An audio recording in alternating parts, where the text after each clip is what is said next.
So this is where I am right now. That's insulation right there that's gonna go on this wall.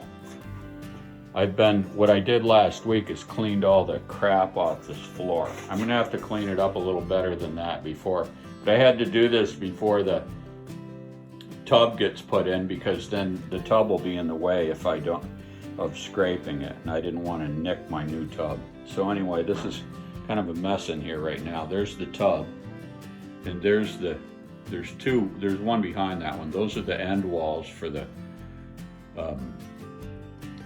plastic surround that I have. And here's the opening. This was smelling really bad, so it smelled like dirt bad in here, so I filled that hole with concrete, and I'm just getting ready to measure my plumbing and sweat the plumbing in and all that stuff. And then after I do that, I'll re-insulate this wall. It's sound barrier insulation, so when you're watching TV you don't have to listen to the shower or whatever, you know. Anyway, this framing here, those blocks that you see in between the studs, I replaced with new wood, or not new wood, but wood I had. And then the studs themselves, you can see they're a little bit worn. This thing has been leaking for a long time, but I got some, like a 50-50 water and bleach solution, and I scrubbed those down real good so that there won't be any mold and stuff in there. And I'm getting ready to, like I said, I've got to just finish the framing on this wall. I had to replace that bottom plate right there. It was all rotted out. And this one right here that was rotted out, I did that with treated lumber.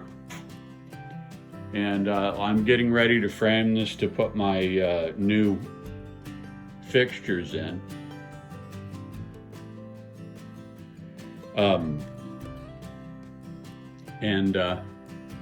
You know, drill holes in that, which is going to be a nervous operation.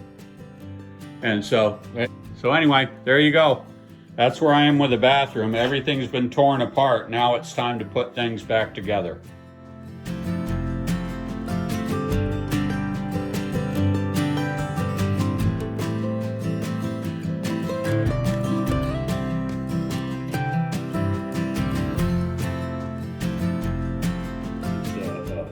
I sweated in the copper for the faucet, and that all came out good, no leaks. And I'm putting in the surround now, and I just attached the bottom, and I'm just checking this to make sure it's plumb. I already checked all this and put it all in. You kind of have to do a dry run, and then you put it in solid afterwards. So we're the tub's all level, and I'm just about to check the sides, so I wanted to take this video before I cover the plumbing up. So the plumbing came out good. Had a couple I had made a mistake down here. I put a 90 that was both sweated in, and I couldn't do that because when you put the end of this surround in, the pipe was going to be in the way. So I had to put one that was threaded in there, as you can see right there. And so I took it the other one out and put that in. So anyway, that cost me $8.59. And the shower is going to come out above the surround. So anyway, I had to fur this out because the walls are out of plumb in this area of the house, and this alcove's not square either. Fortunately, it was bigger than it needed to be by about 3/4 of an inch, so I was able to work it out with shims. That wall right there, as you can see, is shimmed out. Some of those are 3/8 and some are 1/2 inch furring strips.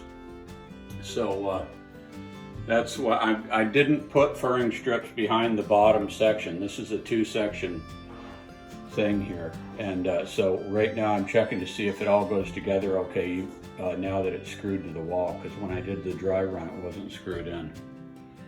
So here we go. Yeah, furring strips here too. These were like 9/16 of an inch to close in the alcove, and so the sheetrock will go on top of that. And then on this corner right here, I'm gonna have to fur this out like putting a 2x4 there.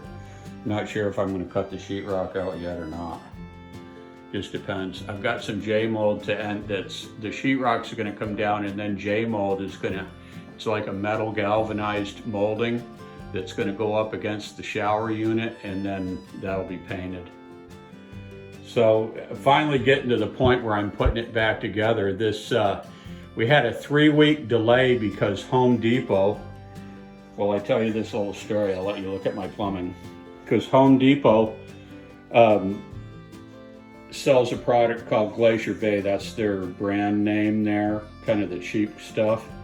And I found a faucet setup that I liked from them, and I bought it. And when I didn't really look at it when I first got it. It was about a month after I got it that I started doing the plumbing. And when I opened it up, it was obvious that it had been opened by somebody else, and somebody had jimmied the screws up a little bit on it. And also one of the plastic screws that holds that black plate right there, it's a plaster guard, was broken. So I returned it and ordered the same one again. And so I went to it. I did the online order to pick up at Home Depot, which is about 20 miles from here, maybe 15. But anyway, when I got there, it was in one of those locker things, and I went and talked to the lady that I returned the last one to, and told her I wanted to inspect it before I left. So I went and got it out of the locker and brought it back.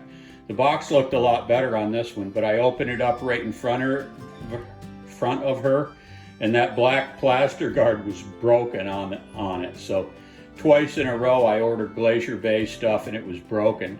That was $71.99 plus tax, which is a really cheap price for a shower and tub set.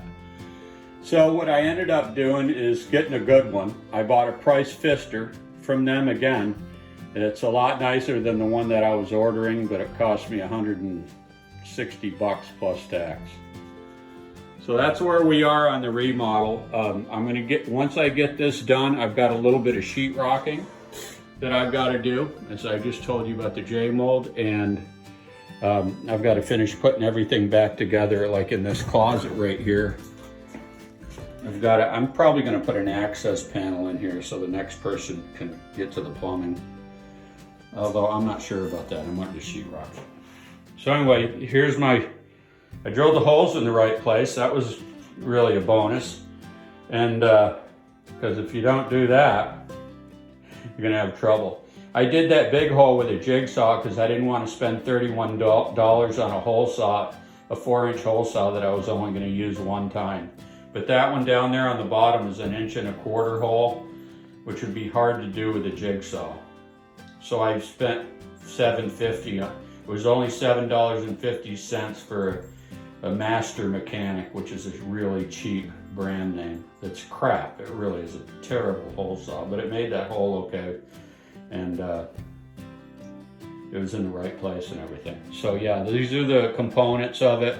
It snaps together, and right now I'm going to put it together now that I've got pictures of my plumbing. I'm just getting ready to start taping and floating, and I want to just kind of document what I did in here. Basically, I had to fur out the already furred out studs to see that so the sheetrock would come flush, because there's a 1/4 inch flange on that tub unit that attaches direct to the studs. It's just a bad idea in my opinion. I had it to do over again, I would just tried to hire a tile guy, got another tile guy, but you can see how it came out. I installed this handrail here. It's got 2x4 blocking. Well, actually it was like 1 3/8 or something, or 1 1/8 or something like that. I had to put behind there so that that would be solid, and it's solid. I mean, nobody's gonna fall if they grab onto that. So this is all masked off. I had to extend this alcove wall out by 1 2x4 to allow for, the thickness of this thing. This thing came out past the end of the wall, existing wall. So be prepared if you do one of these to have to do that too. So This is J mold right here, which on the back side of it is 1.25 inches or something, well, about 1.25 inches. And then that's going to be taped and floated, so it'll be floated there, and it'll look like sheetrock basically, and then it'll be caulked in between there and the tub surround.